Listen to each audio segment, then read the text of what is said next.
Yaakov Avinu, at the very end of his life, brings each of his sons to him, and he says to Reuven, I'm now going to give you tochacha. I'm now going to rebuke you.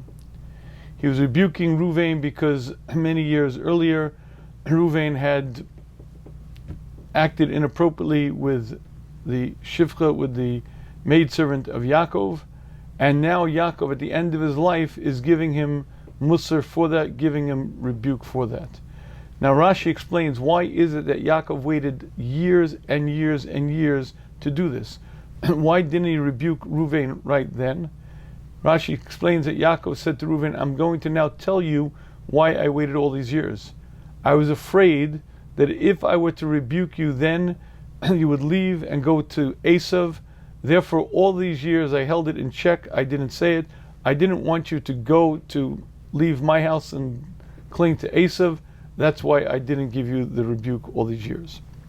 And that's how Rashi explains why Yaakov waited till the very end of his life to give musar, to give tochacha, to give rebuke to his son. Now, I'd like to ask what I consider the very obvious question on this Rashi. And that is, it's difficult to imagine a relationship as close and as endearing as Yaakov and Reuven. Yaakov was the tremendously giving, loving, kindly father. Reuven was a dutiful son. But even more than that, Reuven looked at his father as his Rebbe, as his teacher, as his mentor. The esteem that Reuven looked at his father with, the tremendous respect that he had for his father, was unimaginable. His father was a Gadol Hador. His father was one of the Avos. Reuven understood that, and Reuven was not just a son, Reuven was an extremely loyal Talmud. He learned from his Rebbe, he studied his ways. His father was his guide to life, his guide to everything he did. So here's the question. Let's in fact assume that Yaakov told Reuven much earlier that what he did was wrong, and what he did was inappropriate. Why would Yaakov assume that Reuven is going to run away? He's going to leave the house of Yaakov and go to Esav. But even more than that, if you study what actually occurred, what Reuven's sin was, you'll see it's even more perplexing. And Rashi explains very clearly, Reuven did not in any sense live with the Pelegish of Yaakov. The Pasuk uses that expression, and Rashi brings a Gemara that explains that's not actually what happened. What happened was that Reuven's mother was Leah. Yaakov had 4 wives, Rachel, Leah, and the 2 Shivchas, Bilhah and Zilpah. The normal place where Yaakov lived, where he slept at night, was in Rachel's tent. He would go to the other imos at different times, but his normal domicile, the place where he actually lived, was by Rachel.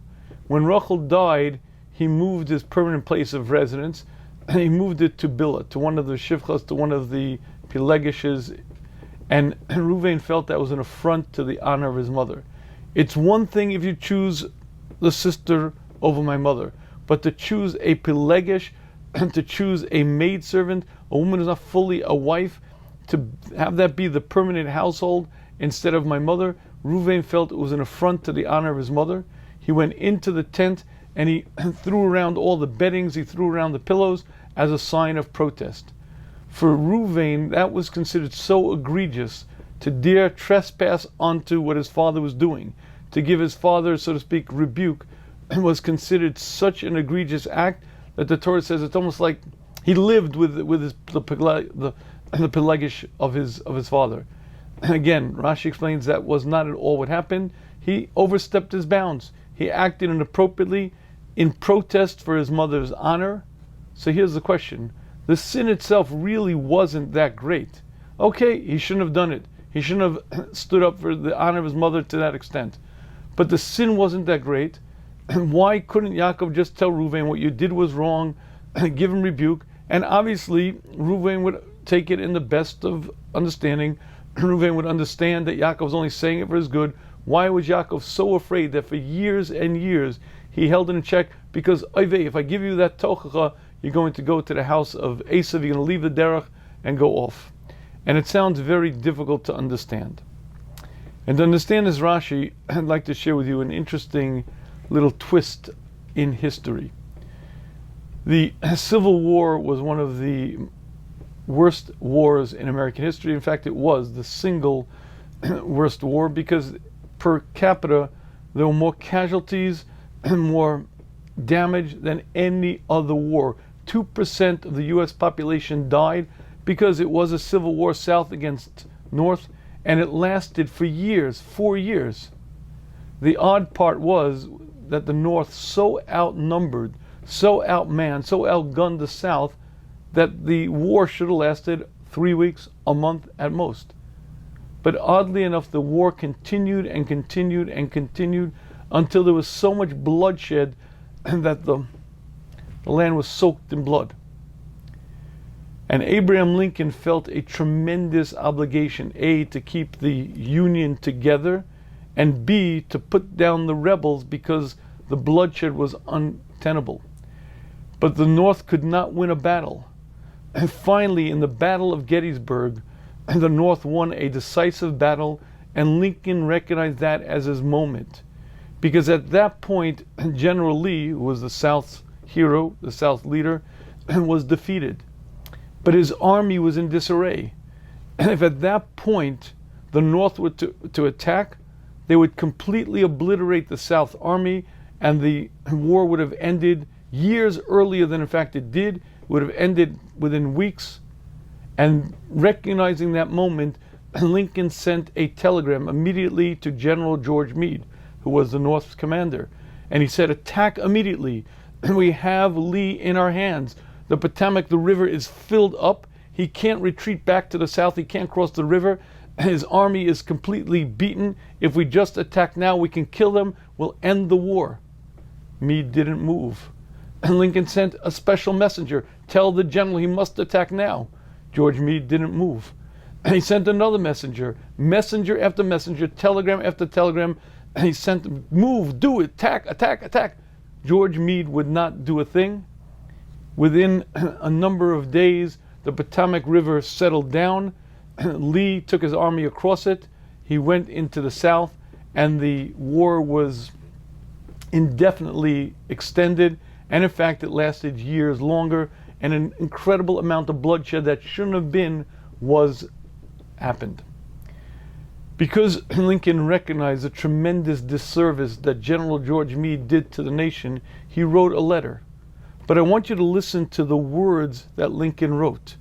And I want you to hear what a diplomatic letter this was. Listen to these words. A letter to George Meade, July 14th, 1863, from the Executive Mansion. Major General Meade, I am very, very grateful to you for the magnificent success you gave the cause of the country at Gettysburg, and I am sorry now to be the author of the slightest pain to you. But I was in such deep distress myself that I could not restrain some expression of it. My dear General, I do not believe you appreciate the magnitude of the misfortune involved in Lee's escape. He was within your easy grasp, and to have closed upon him would have, in connection with your other late successes, have ended the war. As it is, the war will be prolonged indefinitely. Your golden opportunity is gone, and I am distressed immeasurably because of it. I beg you will not consider this a prosecution or a persecution of yourself. As you had learned that I was dissatisfied, I thought it best to kindly tell you why. Signed, yours very truly, Abraham Lincoln. What was General George Meade's reaction when he read the letter? Would you like to know? So too would the world, because no one knows what his reaction was, because he never read the letter. The letter was discovered in Lincoln's desk after he died, because he never sent the letter. And why? Because Lincoln had a policy. If you take away a man's honor, you destroy the person. He never ever criticized anyone in his professional career. And certainly from the time he was president, there was never a moment that he criticized anyone. And how is that clearly brought out? Because Edwin Stanton, who was his chief of staff, the Secretary of War during the war itself, was an enemy of Lincoln for years. And oddly enough, Abraham Lincoln appointed him to be the Secretary of War. And Stanton looked at Lincoln as a giraffe. He used to mock him, he used to make fun of him. But upon watching the way Lincoln acted, he changed. He changed completely and became one of the most dutiful, loyal people to Lincoln. And as a matter of fact, while Lincoln was laying dying when he was shot, Edward Stanton said these words, "He is the finest man who ever ruled another man." This understanding that criticism is destructive because it destroys the essence of the person. And if you take away their honor, you destroy the person, is something that Lincoln understood very clearly. And it's something that we often forget. My Rebbe, the Rosh Yeshiva Zatzal, never gave Musar, never gave rebuke, ever, ever, ever. As a matter of fact, the only thing he would ever do is speak in the most circumspect sort of way in a shmuz, and afterwards he would ask Rabbi Harris or one of the other Rebbeim, "Do you think that fellow understood what I was saying?" And Rabbi Harris would say, What were you saying?" Because no one really, the Rosh Yeshiva never would dare give a direct rebuke. And we asked them, why not? We're Talmidim, we want to learn, please. And Rosh Yeshiva said, "You're tissue paper. If I rebuke you directly, it's going to destroy you." It happens to be, I was a close Talmud of the Rosh Yeshiva Zatzal. And I actually convinced the Rosh Yeshiva that I have a sturdy enough personality and I could take it.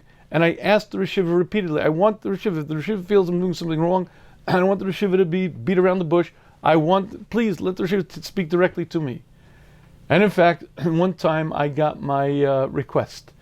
I had been doing something, the Rosh Yeshiva asked me to stop doing whatever it was, and a few months later, the Rosh Yeshiva asked, "Do you still do?" And I still was doing it. And the Rosh Yeshiva said, "Why? I thought I told you shouldn't be doing that." And he said it in a way not harsh, and he didn't say it in a way that you would call in any sense yelling, but it was clearly criticism, clearly critical. And I want to explain to you something very, very frightening. I loved the Rosh Yeshiva Zatzal with a tremendous, tremendous ava. I can't describe the way we Talmidim looked at the Rosh Yeshiva. He was a giant of a human being. And we loved him personally because he was such a fine person. When he said those words, it was like a wedge. And it took me a number of months, even though I asked for it, and even though it was for my good, and even though I convinced the Rosh Yeshiva that there was a wedge, and it took me a long time to get back. And I believe that's exactly what Yaakov Avinu understood. And he said to Reuven, "I didn't dare give you rebuke." You know why? Because it would have sent you away. Because you see, the bigger a person is in your eyes, the more that rebuke is a powerful tool to push you away. And the more it damages you, and the more it forces you away. To the extent that Yaakov Avinu was afraid, if I give you direct tochacha, if I give you direct rebuke, who knows what will happen? You'll go to Esav. You'll leave the ways altogether. And it's very, very insightful because Reuven loved his father, Reuven respected his father, Reuven wanted the rebuke, but Yaakov recognized that any rebuke would have that power. And I'd like to explain to you why it works that way. You see, there's a very powerful and very interesting line in human relations. You see, when I criticize you, it's a very interesting thing that happens. Almost instantly, the minute I criticize you, there's a sense within you, I cannot accept those words. You see, we human beings are not comfortable with the idea of being wrong. And would you like to know why? Not because I'm arrogant, not because I'm conceited, but because part of me comes directly from under Hashem's throne of glory. Part of me, my neshama, is pure, holy, and right, good, and proper, and that part of me can do nothing wrong. And that part of me is so holy, so pure, so proper, it never can do anything wrong. And the only way that Hashem gave us free will was to give us this incredible capacity to believe what we want to believe, and no human being will ever do anything wrong. Find me a heinous criminal, and find me an evil person, they'll always have an excuse, they'll always have a story. And a few weeks ago I shared an important story and it bears repeating. One of the most arch criminals in the 1920s was a fellow who was named as Two Gun Crowley. Two Gun Crowley was called by the New York City Police Commissioner the most evil person in his time. He would kill at the drop of a hat. Two Gun Crowley had his final shootout on the west side of Manhattan. His apartment building was surrounded by 130 policemen on rooftops with machine guns across the way, and it was a shootout for an hour, a battle on the streets of the West Side when 10,000 people from apartment windows in the street were watching. For an hour he kept the New York City Police Department at bay until finally he was shot. And the police broke in from the roof and they found him slumped over a piece of paper. And the piece of paper was his last will and testament. And in it said the following: "Under my coat lies a lonely heart, but a good heart, a heart that would do no man any harm," and he signed it with his name. The interesting part about the story was that he survived. He was unconscious. The police took him to the hospital. They operated him. He stood trial. But I'd like to share with you how he ended up in that apartment. A few hours earlier, he was in Central Park with his girlfriend, and a policeman on foot asked him for his license and registration. Now, this is the 1930s. There are no radios and no communication. He could have easily driven off and never been caught, never been seen again. But let's not take any chances. Instead of just driving off, he reaches into his pocket, and instead of his license and registration, he pulls out a gun, shoots the policeman dead, and jumps out of the car, takes the policeman's service revolver, empties it into the policeman, and then drives off and is caught a few hours later in his apartment. A good heart, a heart that would do no man any harm. Now again, the interesting part was that he survived, he stood trial, and he was sentenced to the electric chair. And on the way to the electric chair, he was overheard saying the words, "This is what I get for defending myself." You may assume that he was a psychopath, some type of deviant criminal. But Dale Carnegie, in his seminal book, How to Win Friends and Influence People, writes that this is an ongoing refrain that you'll find throughout human race. He writes that he had an entire sequence of letters that he exchanged with the warden of Sing Sing prison. And the warden explained to him that there's not a man in my prison who's guilty. Everyone has a story, everyone has a reason, they're all innocent. And again, this is not just a fluke of the criminal mind, there's a very important reason for it. Because part of me is great, and part of me is a pure neshama, and I cannot live with doing something so evil, so wrong, so bad. So how could I do it? How do you give the greatness of the human being bechira? Free will means I could easily do this, easily do that. I could go either way, and I choose. But if I'm a neshama that's so pure, so holy, that I can't possibly do anything wrong, how do I have free will to do things that are right or wrong? And to allow for free will, Hashem gave us this incredible capacity called imagination. And with this incredible power of imagination, I could believe exactly what I want to believe. Now I'm no longer shackled to what's right, good, and proper. If I want to do X, I can do it. And even though it's evil, even though it's wrong, I can paint an entire picture, I can paint an entire theology, a worldview, a perspective on life that explains why it's good, proper, and appropriate. And if you're not sure that I'm right, read Mein Kampf. 800 pages. Adolf Hitler did not say, kill the Jews because I hate them, kill the Jews because they're bad. He gave an entire worldview, an entire Weltanschauung that explained that he's saving mankind. He's doing good for not just the Aryan race, but for humankind in general, because even the most heinous, evil criminal cannot do something wrong. That is the human being.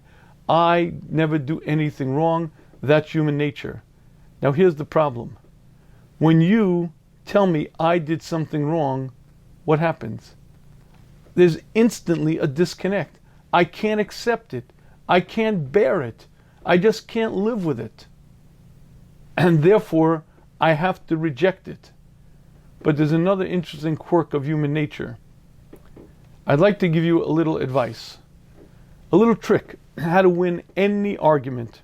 I believe there's a method, a way to win any argument you'll ever get into in your life. And that is very simple. And it's the only way, guaranteed. And the only way to win any argument is to take the other guy's side. Because I guarantee, no matter how powerful your logic is, no matter how flawless your thinking is, no matter what you say, the other person is going to argue. And the only thing that happens in an argument is he becomes more entrenched in his position, I become more entrenched in my position, and there is no way to win an argument in a straight head-on manner. The only way in the world to win an argument is to take his position, and suddenly life is different. And if you're not sure I'm right, I do this with couples. It's a wonderful little exercise. You're in this, okay, guys, I get it. I want a little exercise. I say to gentlemen, I say to them, sir, I want you to now tell me her position, and you, madam, I want you to take his position.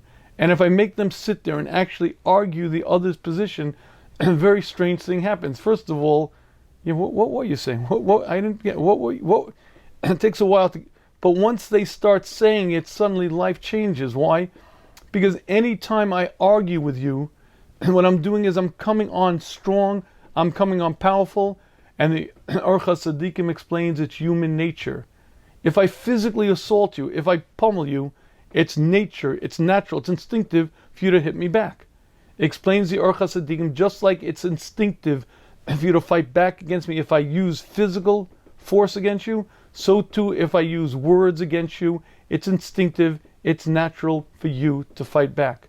So when I criticize somebody, number one, there's immediately a disconnect because I can't be dirty. I can't live with that. But even more than that, those words are perceived as damaging, as hurtful, and you're attacking me. And the minute that you're attacking me, I have only one choice. I don't even have a choice. I just instinctively fight against you. I'm going to put that down. I'm going to argue with you or argue with it, and I cannot accept it. And the odd part about human beings is that all of us get that. All of us understand that 100% when we're on the receiving end. The problem is that when I'm on the giving end of it, I forget about it altogether. And it's a very, very interesting phenomena that I'm acutely aware of criticism's damage when I'm the recipient, but I forget all about it when I'm the one giving it. And it's incredible because we all do it all the time. The human being needs a certain sense of acceptance. The human being needs a sense of accomplishment. And I was a high school Rebbe for 15 years. I firmly believe that a high school Rebbe has two jobs. Job number one is to know Pshat very, very well. Understand the material very, very well. That's the smaller part. The bigger part of the job is find the guys doing something right. Find them asking a good question. Find them doing something appropriate. Find them doing something successful and make sure you notice it. Because human beings thrive on success. Human beings have a hunger for success. We have a hunger to feel good about ourselves because that's the way Hashem created us. And I'll share with you an interesting example of this. When my son Shalom Ari was 13, he began playing tennis, and he was very into it and enjoyed it. And we decided we're going to play tennis together, so we bought rackets and we started, we planned the whole outing, etc. And after the first time we played tennis, he no longer was so excited about it, and he very quickly lost interest in the game. Rather odd. I'd like to explain to you why. How did he become interested in tennis? He had an older cousin who had just recently took up tennis, and he invited Shalom Ari to play, and Shalom Ari was playing, and he was pretty good. Compared to this other fellow who had never played before, Shalom Ari was pretty good, and his older cousin told him, hey, you're very good. So he felt good about it. He played, he enjoyed it, he played a few more times, he enjoyed it. And then he said to me, why don't we play? The problem was, as a kid, I played tennis for about 10 years.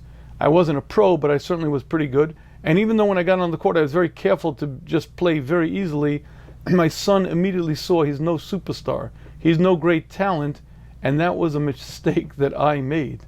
Because the human being thrives on success. The human being needs success.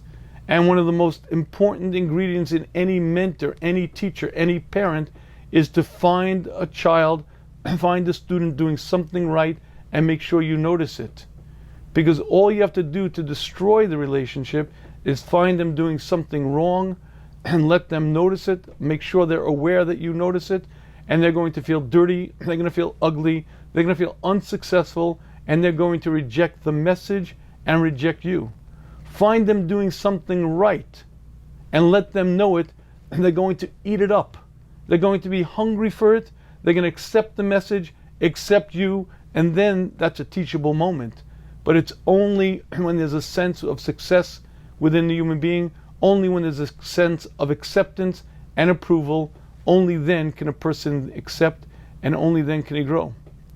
And this is something that you'll find over and over. Success is like a drug. I used to tell my wife, the number one job of a parent is to be a fan of their kids. Certainly not to be a rebuker, not even to be a mentor, to be a fan. Matter of fact, one of my daughters are musical, and one of them, when she was playing piano, I used to embarrass her. She told me no end. Why? Because at the recitals, I would clap the loudest. And it was noticeable. And she was mad, it's too loud, please don't do that.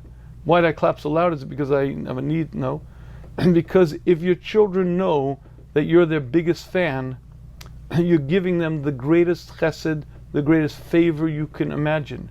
And you're giving them a sense of acceptance, and you're giving them a sense of their whole, and you now have built the person up where they're now someone who can grow, someone who can accomplish, someone who can reach great heights. But the minute you do the opposite, it's very sad to see what happens. And I'm sorry to tell you that many times we do it inadvertently, but many times it's rather callous. I'll share with you an example of what I don't mean. When I was newly engaged, I brought my kala to the shul with my parents, Leah Shalom Davin, and there was a certain Talmud Chacham in the shul who I had very, very little to do with. Maybe I would say good Shabbos to him. I don't think I ever spoke to him in learning. He knew me, certainly by name and certainly by face, but I don't think I ever had a conversation with him. In any case, as we were passing, I said, good Shabbos, I just want to introduce my kala. And this person, he turns to my kala and says, oh, you're chassan. We have very few like him. We have very few like him. And he said good Shabbos and he walked away. Now I want to share with you the brilliance of what he said.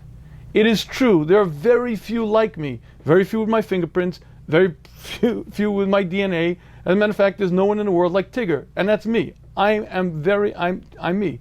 He didn't say anything other than we have very few like him.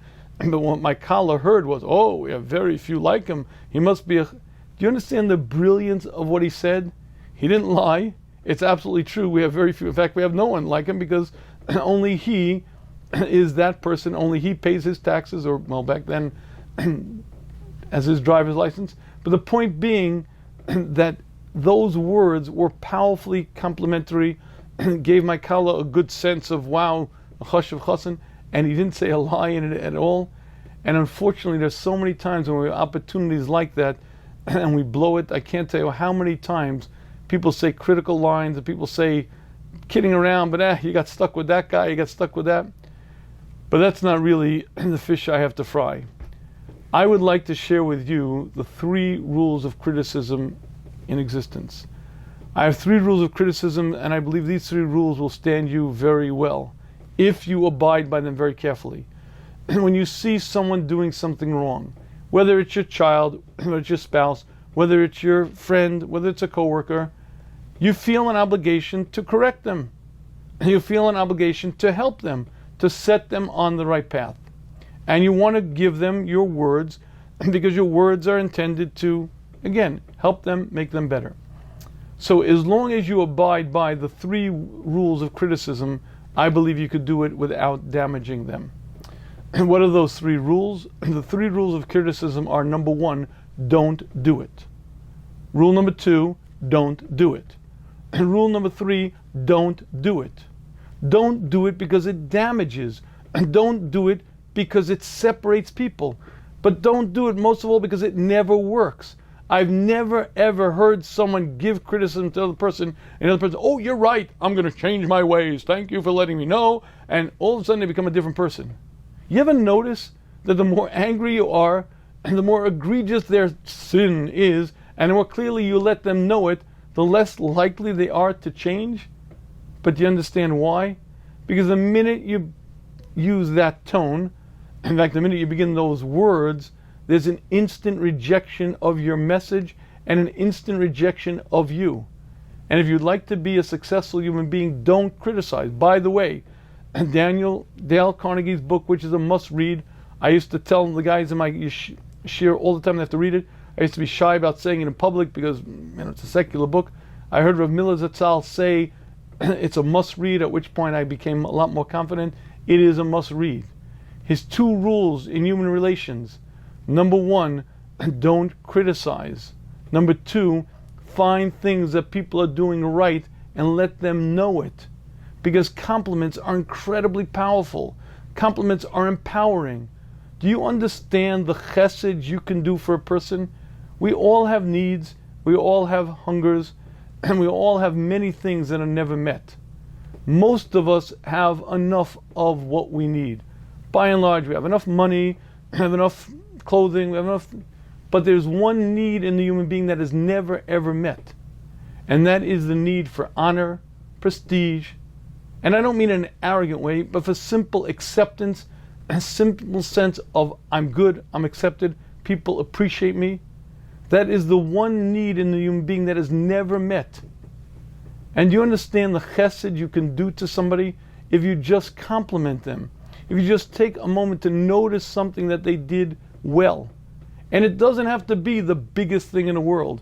And it doesn't have to be an amazing accomplishment. And you notice something that they did right, and you point it out to them, and you mention it, and they understand that you recognize it.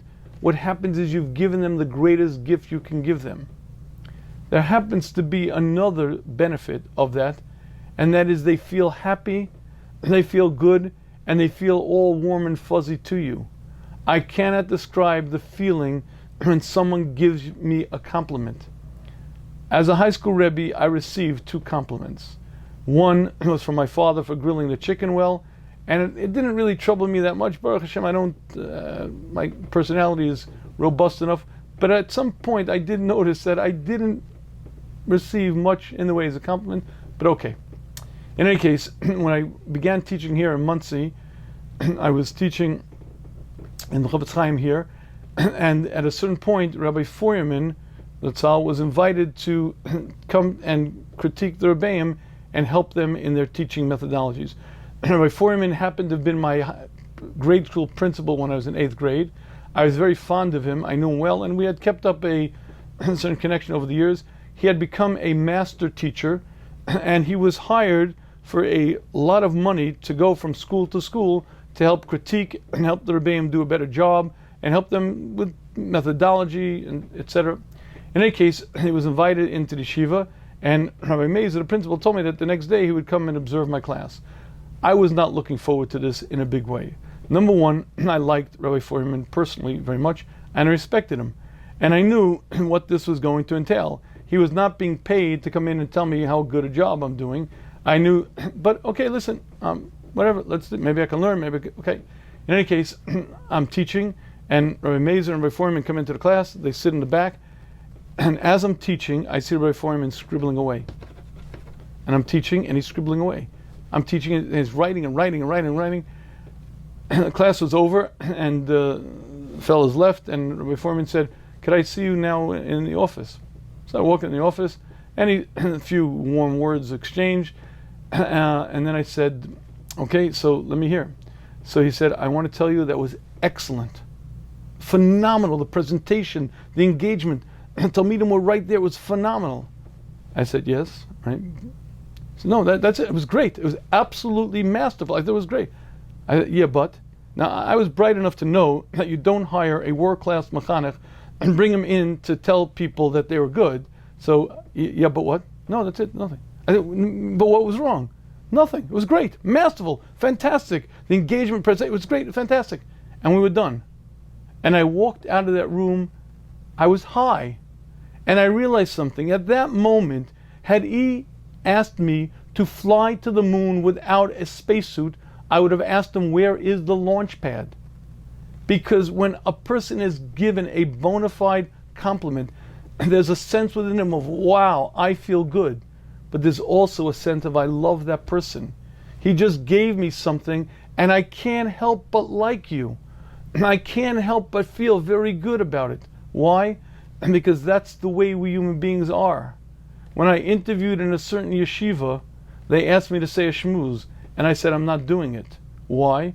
Because I knew the shmuz, I assume, would be well received, And I didn't want that to bias my decision about whether I fit into that yeshiva or not, because there's nothing like a compliment and nothing like doing a good job and knowing you did a good job to give you a sense of wow and give you a sense that I like this place, I like this person. And that is the odd thing about compliments and the odd thing about being praised.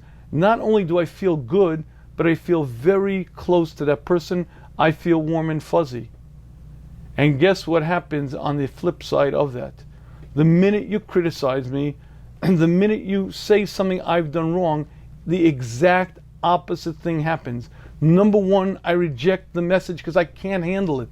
I can't see myself as dirty or evil or doing things wrong. What do you mean? I'm a tzaddik? No, but I don't do things wrong. That's the way we operate. If you're not sure that I'm correct, watch what happens as we get closer to Yom Kippur. I, as probably every other occupant of the planet, okay, let's start thinking. What do I have to do tshuva on? What do you have to do tshuva on? You're a tzaddik? No, but I mean, I don't really do Aveira. I mean, if it was an Aveira, I wouldn't do it. We have this incredible capacity to take what I do and make it right. Whatever I do, good, bad, or ugly, whatever I do, it doesn't matter, it's good. And the minute you stand there and tell me it's not good, you're attacking me. Why? Because the godless Adam, the greatness of a human being, can't accept the fact that I've done something wrong. And now you're telling me I did something wrong, and you're telling me I'm not good enough. And those words are perceived by me as an attack, and I can't help but fight against them. I can't help but reject it. But it's not just that I reject it, and not just that I feel badly about the entire interchange, I no longer feel the same way about you. And it changes the dynamic, and changes the relationship to an extent that's hard to believe. Yaakov Avinu understood that. And even though he knew Ruvain loved him, and even though he loved Ruvain to an incredible extent, and even though Ruvain respected him, and even though Ruvain looked at him as his Rebbe, Yaakov Avinu didn't dare give words of rebuke, because words of rebuke separate, and words of rebuke push away, and words of rebuke, says Yaakov, might have sent you away to Esav. I don't know if we would have actually gone to Esav, but on some level maybe we would have adopted his ways. Point is, it would have caused a pirud. It would have caused a division, it would have caused a wedge. And the simplest, fastest way to cause a wedge in any relationship is find someone doing something wrong and point it out to them. Because the minute you do that, what you're doing is you're putting a huge wedge between you and that other person. And now we come to an institution called marriage. It is my belief that each of us, all of us, very quickly after that chuppah, become experts at what our spouse does wrong. Experts at exactly what it is that a spouse does. And we can't help but notice it. I can't help but notice it. If it's her coming late, I can't help but notice. She's always late. It's always happening. If she's bouncing checks, I can't help but notice. She's bouncing checks. It's incredible. She has no sense of money. If it's his dumb sense of humor, he's always doing it. I can't help but notice it. We become experts at what a spouse does wrong. Now, I'd like to share with you, we're not malicious, we're not evil, but we can't help but do it. And would you like to know why? If you're very, very careful and you study yourself, and what you'll quickly find is that it's your area of strength and your spouse's area of weakness that particularly irks you. If you're a punctual person and she's late, that's the area that's going to bug you and bother you. But I want to explain to you why. Number one, any success that I've had is because of this strength. And what I've accomplished, what I've done is because of this strength, and I see how important it is. And she's not doing it. It's so bad for her. It's stopping her from being effective. It's stopping her from being productive. Why doesn't she, she should just change it. But more than that, because it's my strength, it's so easy for me. Well, guess what? It's not her strength, and likely it's very, very difficult. But why can't she just change? Just be on time. It's easy, and it doesn't take a lot of work. It's easy, and it doesn't matter what the trait is. If it's neatness, if it's being considerate, if it's being sarcastic, whatever the issue is, invariably you'll find it's your strength and your spouse's weakness, and you can't help but notice it, and you can't help but understand how easy it is for them to just change, and unfortunately then you can't help but point it out. And this may sound innocent enough, but it sure ain't innocent. because I'd like to share with you what happens when you point out to your spouse again and again and again and again what they've done wrong. Well, guess what? No longer do they feel at that moment so warm and fuzzy. No longer do they feel so happy. But no longer do they feel so close to you, because you're creating a wedge between you and them. And the more often you do it, guess what? The more often it creates that wedge. And you may say, this is inconsequential. This is not a big deal, Rabbi. This is not like a... I had a woman who came to me, and she had a complaint against her husband from day... He doesn't talk to me for weeks on end. All I want is shalom bayis, and he won't talk to me, doesn't do anything. I started talking. I said, "Tell me, what do you mean? What do you?" He won't talk. He doesn't talk to me for weeks on end. I say, "Could you explain to me a little bit about what do you think the cause of this might be?" So she said, "Well, I'll tell you the truth. I'm smarter than him, and I think that's the cause of the problem. I think I'm smarter than him, and he knows it. He's, I don't mean to be critical, but he's an Amoritz, and a very simple poor person, that I think that's the problem." Okay. In any case, I wanted to meet him to get the other side of the story. And obviously I expected this person in work clothes, coveralls, some kind of farmer or something. In walks a very fine young man. He's actually learned enough, intelligent enough, and her description of him not being intelligent at all didn't seem to fit. And after speaking to him for a while, I asked him to leave, and I asked to speak to her again. And I said, "Tell me something. It seems to me he is... rather intelligent, and it seems to me he is rather well spoken. Why do you think there's such trouble?" So she said to me, "Well, could be maybe I correct him sometimes." I said, "What do you mean?" She said, "Well, I'm a diktuk teacher in high school, and when he says a dvar Torah at the table and he mispronounces a word, I'll correct him." I said, "Oh, interesting. Are there other people at the table at the time?" "Yeah, yeah." And sometimes my married kids, sometimes other people. Yeah. I say, I see, But it turns out it wasn't just when he said a pasuk wrong. She happened to have been a very insecure person, and from the time she was a little girl, she was incredibly self-critical. And once she got married, she turned that self-critical nature to her husband to help him as well. And what he was getting was yom and v'layla criticisms for everything. He couldn't open his mouth without being, "You should say it this way, do it that way, do it that way." And guess what? He didn't love her. She was nothing but a toothache, nothing but a pain in his neck, a pain in his eye. He was just, how do you live with a person who's constantly correcting you, constantly putting down? And guess what? There is no way that he could possibly, unless he's, I don't know, Avram Avinu maybe, but I don't even know. And if you think this is just the extreme case, I'm telling you, it's something that happens in most marriages, and it's something that's incredibly important to be careful of. Because those words, innocently enough, and even intending for the good, cause a separation. And folks, it's not just marriage. It's for sure in terms of parenting. The greatest favor you can do your child is to find them doing something right. The biggest avla, the worst thing you could do for your child is to find them doing something wrong. "But Rabbi, how am I going to discipline them?" I don't know the answer to that, but one thing I guarantee, you want to catch them doing things right. You don't want to catch them doing things wrong. And the more you're constantly pointing out to them what they're doing wrong, the more likely it is that you're causing a separation, you're causing a pirud, and you're making it very difficult for them to like you and to love you. And I believe Yaakov Avinu understood that because he understood the human nature. I can't accept not being good. I can't accept not being appropriate and proper. And the minute you tell me that, I reject that message. I reject you. Yaakov Avinu was afraid that Reuven would leave because that's the human nature. Abraham Lincoln understood that and wouldn't say words of rebuke, words of criticism, no matter what the cost. And if you would like to see the extent of this, I'll share with you one observation. The Gemara asks, what caused Reuven to actually admit the fact that he was wrong? And what caused him to publicly admit?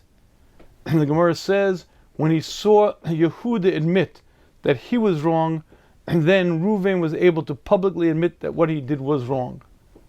Now here's a very interesting observation. Reuven, the Medrash tells us, sat in ashes and cloth, sack and ashes and sackcloth for years after this sin. Again, even though his sin was not as egregious as the Torah calls it, even though he just stood up for the respect of his mother, but he did overstep his bounds, and it was an affront to the honor of Yaakov. And when he went in and rearranged the bedding, it was something that was considered wrong, and for that he did tshuva. As a matter of fact, when Yosef was in the bar, Ruvain wasn't there. Why? Because that was the day that he would sit. Once a month he would sit in tinus, fasting, to do tshuva. So he knew what he did was wrong. And not only did he know what he did was wrong, he did tshuva for it. He couldn't admit it until Yehuda admitted, then he could admit it publicly, but clearly he understood it. Why then couldn't Yaakov Avinu give him rebuke for it? He knew it was wrong, he fasted, he did, why could... The answer is because when you say it to me, it's very different. I know what I did was wrong, and I know I have to make repairs for it, that's okay. But the minute you tell it to me, forget about it. And I want to end with just one example, and it may seem small, but it's exactly this point. As a high school Rebbe, I tried to keep a good kesher with the guys, and breakfast was a very good time to talk. And unfortunately, oftentimes it was that I would speak with the guys during breakfast, and I would come late to shir. Not terribly late, 5 minutes late, 6 minutes, whatever, a few minutes late. Probably my closest friend at the time was Reb Baruch Davidovitz. He was the menahel, the principal. And one day, as I'm coming up to breakfast, and I'm giving myself Musa, "Why are you coming late? This Bittul Torah Rabbim, what's wrong with you? You big shot, because you're talking to the guys, it's wrong." And I would rebuke myself, and I'd be really upset with myself. As I'm coming up, in the nicest, gentlest way, Reb Baruch says, maybe we could start shir on time, it'd be better for the yeshiva. And in my mind, I say to myself, a chutzpah, he's telling me? And I said to myself, wow, isn't it interesting? I was just giving myself rebuke, saying how wrong it is for me to come late. He's the principal, it's his job to tell, and he says it in the nicest way, and suddenly I'm an affront, I'm insulted. Because that is the human. I can know it, I can understand it as clear as day. But the minute you tell me, I have to reject it. You're insulting me, you're attacking me. I reject the message, I reject you. And the rules of criticism are, don't do it. Rule 1 is don't do it. Rule 2, don't do it. Rule 3, don't do it. Don't do it because it causes damage to the other person. And don't do it because it causes a separation. But more than anything, don't do it because it doesn't work. It does nothing good, it only damages. And that rule is something that you need to take with you throughout every relationship in life. And now, let's open the floor to questions. I talked longer than I intended to, longer than I wanted to, but this is an important topic. So let's open the floor to questions. Please feel free to raise your hand if you have a question. If you're shy, I understand that. If you're very shy, you could type the question in. Typing it in is anonymous. But the truth be told, even if you raise your hand, you're still anonymous because it's just a voice. But please feel free to ask questions if you have questions. I do have, by the way, also please feel free to email questions in ahead of time. If you send them into rebbe@theshmuz.com, REBBE@theshmuz.com, please feel free. I do have a number of questions that were emailed in for tonight. If we have time, I'll try to get to them. So let's take Avram's question, hand up, and then I'll hopefully take one of the email questions in. Avram, you have the floor. Good evening, Rebbe. Good evening. Hi. The interesting question is, the interesting question is that sometimes you have scenarios that come up where you need to say something.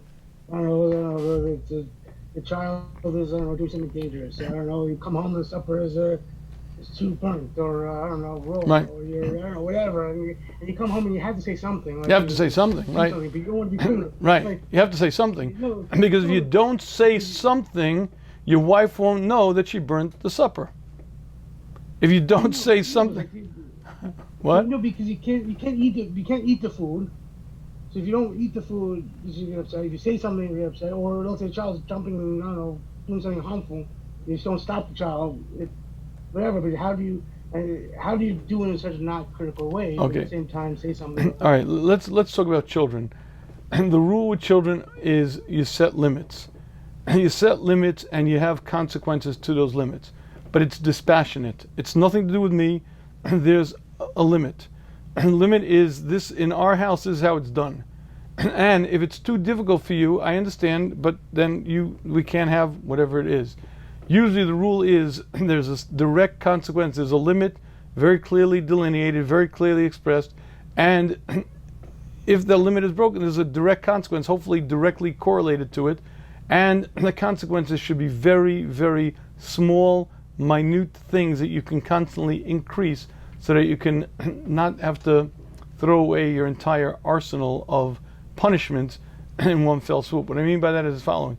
The child does something terrible, you're grounded for a week. You're grounded for the rest of your life until you're bar mitzvah, until you're married.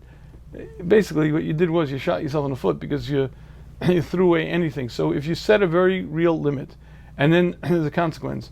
I don't want this consequence to happen. I don't want it. But if in fact this limit is broken, then you're going to, we can't have that toy at this time because only children who have follow the rules can have the toy. Now, if you have to take away the toy for the 5 minutes or the 10 minutes or whatever it may be, it's not between me and you. And it's not because I'm upset. If you take your fist and smash into the wall and your fist hurts, it's a natural consequence. These toys are only for children who can use them appropriately. And if they're not used appropriately, we have to take them away because it's too hard for children. You know what I'm saying? It's not me, it's not you. There's no criticism. There's a limit. There's a very clear consequence, hopefully directly related to it. And again, it's dispassionate. It's not me. I would love to not have this punishment. I would love to be no limits. I wish we could do anything we wanted. But unfortunately, this is a rule in the house. Yeah, but I know you're making the rules. These are rules. These are rules in the house. When your kids are little, it's easy. The problem is when your kids become teenagers. Whoa. Baruch Shepatrani, I believe I'm basically out of that. My wife and I are out of that stage. We have one son, 17, but all right, he's left, but we're basically past that. But woe to parents when your kids become teenagers. One of the questions, by the way, emailed in. Avram, I'm sorry to put you on hold for a minute, but here's one of the email questions. How does criticism work in regards to chinuch habanim, especially if it's not an easy teenager? My wife and I have been struggling with this for a while. Okay, so what do you do with the difficult teenager? So what you do is you tell them again and again and again and again and again and again and again and again, and what you discover is, guess what? It doesn't do any good. It does no good whatsoever. So you have a choice. If you're dealing with a behavior that's severe enough that you need to restrict it, there has to be a consequence, and it has to be clearly delineated and defined exactly what happens. If this happens, listen, I'm not going to be upset, but this is the rule. Your son learns to drive. The rules of using the house and the car are X, Y, and Z. And I understand sometimes it's very difficult, sometimes it's hard, but these are the rules. And if you're not able to abide by the rule, I understand, but then you can't use the car for a day, 2 days, whatever it may be. And it only has to be very small.